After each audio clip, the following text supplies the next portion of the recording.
Good morning students. मैं doctor Rajeev Dwivedi, modern college of education Banthra, Lucknow से आप सभी बीएलएड सेकेंड ईयर के छात्र छात्राओं का अपनी इस ऑनलाइन कक्षा में स्वागत करता हूं।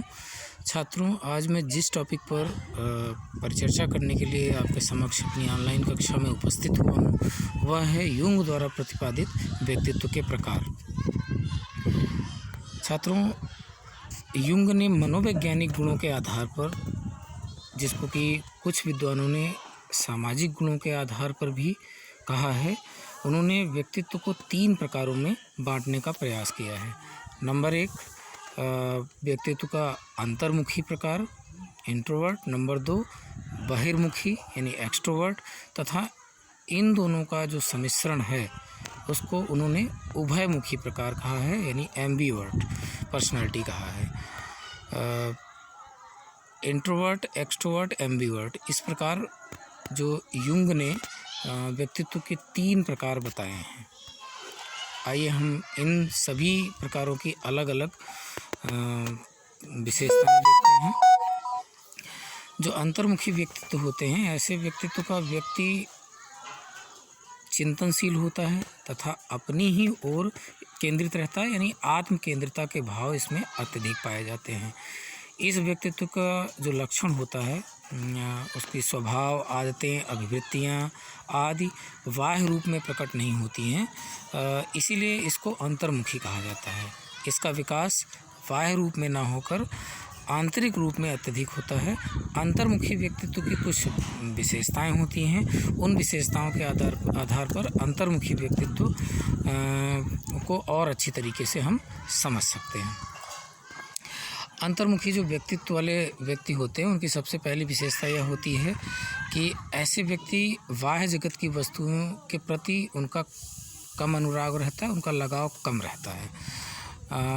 ऐसे व्यक्ति एकांकी होते हैं। कहने का तात्पर्य यह है कि केवल अपने से मतलब रखते हैं, एकांकी पाए जाते हैं, एकांकी गुण पाए जाते हैं इसमें। ऐसे इनकी एक विशेषता ये है कि ये कर्तव्यपरायण होते हैं तथा समय का सदैव ध्यान रखते हैं। ऐसे व्यक्ति व्यवहार कुशल तो नहीं होते हैं और ना ही ये हंसी मजाक पसंद करते हैं तथा व्यर्थ के छलों आदि में ऐसे व्यक्ति नहीं फंसते हैं। इसके अतिरिक्त युंग ने अंतर्मुखी व्यक्तियों को विचार प्रधान, भाव प्रधान तथा तर्क प्रधान व अंतर्दृष्टि प्रधान 4 रूपों में विभाजित किया है। ऐसे व्यक्ति अत्यधिक चिंता ग्रसित दिखाई देते हैं तथा अपनी वस्तुओं व कष्टों के प्रति सजग पाए जाते हैं।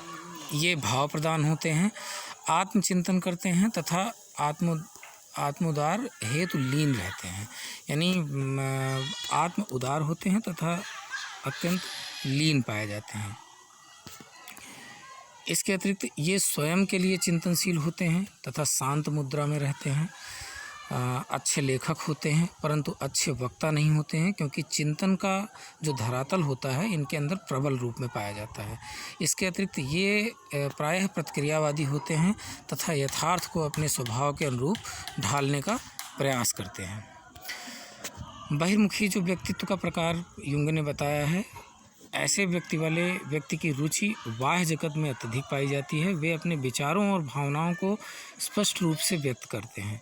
वे संसार के भौतिक और सामाजिक लक्ष्यों में विशेष रुचि रखते हैं। इनकी निम्नलिखित विशेषताएं होती हैं। नंबर 1, इनमें कार्यकुशलता की मात्रा अंतर्मुखी व्यक्तियों से अत्यधिक पाई जाती है। ये सबको प्रसन्न करने वाले होते हैं तथा प्रशंसकों से घिरे रहने की कामना से कार्य करते हैं। ये विचार प्रधान तथा व्यवहार कुशल होते हैं तथा निर्णय भी भावों के अनुरूप ही ये लेते हैं। वातावरण के साथ आसानी से ये अनुकूलन कर लेते हैं। आत्मचिंतनशील नहीं होते हैं परंतु सभी के विचारों के आधार पर अपना विचार प्रकट करते हैं। इसके अतिरिक्त बाह्य क्रियाओं की ओर ये अत्यधिक संवेदनशील पाए जाते हैं। ये धारा प्रवाह बोलने वाले होते हैं। स्वयं की पीड़ा, परिस्थिति की चिंता आदि नहीं करते हैं।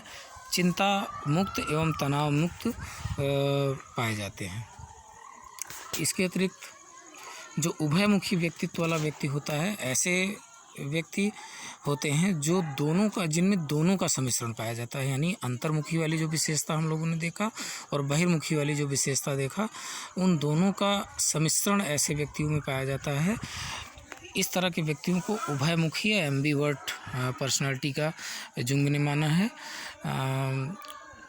इस प्रकार अलग अलग व्यक्तियों के अलग अलग गुण होने के कारण उनके दृष्टिकोणों में अंतर पाया जाता है, उनकी सोच में अंतर पाया जाता है।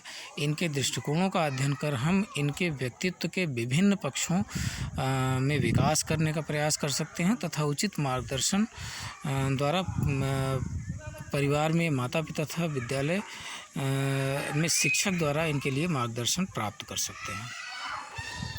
तो छात्रों, आज हम लोगों ने जुंग द्वारा प्रतिपादित जो व्यक्तित्व के प्रकार हैं उनके संबंध में चर्चा की।